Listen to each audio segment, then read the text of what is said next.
এদিকে সন্ধ্যার ঠিক আগ মুহূর্তে আবারও রাজপথ উত্তপ্ত করল কলেজ শিক্ষার্থীরা। শেখ হাসিনাকে দেশে ফিরিয়ে আনতে সরাসরি শেখ হাসিনার নামে মিছিল বের করলো তারা। এদিকে পুলিশের সাথে ভয়ানক সংঘর্ষ। গত জুলাইয়ের রূপে ফিরছে পুলিশ।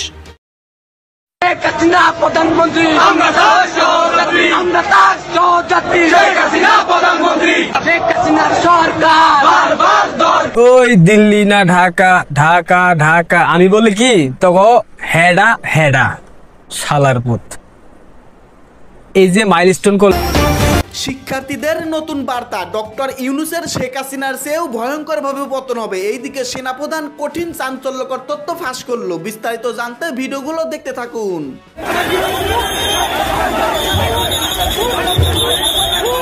আগামীকাল অর্থাৎ মঙ্গলবার একটি দল বাংলাদেশের প্রধান উপদেষ্টার পতনের দাবিতে রাস্তায় নামবে। আর এই ঘটনা হতে যাচ্ছে দেশের জন্য এক কালো দিন। শেখ হাসিনার আবার বাংলাদেশ আনবে। শেখ হাসিনা ভালো ছিল, এই সরকার যদি তাদের যে সরকার বিরোধী এই অন্তর্বর্তীকালীন সরকার সুৎখুর ডক্টর ইউনূসের পদত্যাগের দাবিতে রাজপথে আন্দোলনকারীরা। মাইলস্টোনে দুই উপদেষ্টা 8 ঘন্টা অবরুদ্ধ।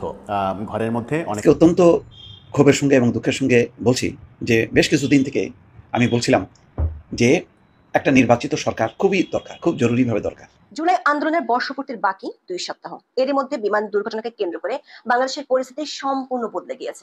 শেখ হাসিনাই ভালো ছিল, শেখ হাসিনাকে চাচ্ছে আবার সাধারণ জনগণ। আসসালামু আলাইকুম প্রিয় দর্শক শ্রোতা, আমি নতুন একটা ভিডিওতে জানাচ্ছি স্বাগতম। আজকের এই ভিডিওটি সম্পূর্ণ দেখলে আপনারা ভয়ঙ্কর কিছু তথ্য জানতে পারবেন এবং বুঝতে পারবেন। সাধারণ শিক্ষার্থী থেকে শুরু করে সকলে আবার শেখ হাসিনাকেই চাচ্ছে।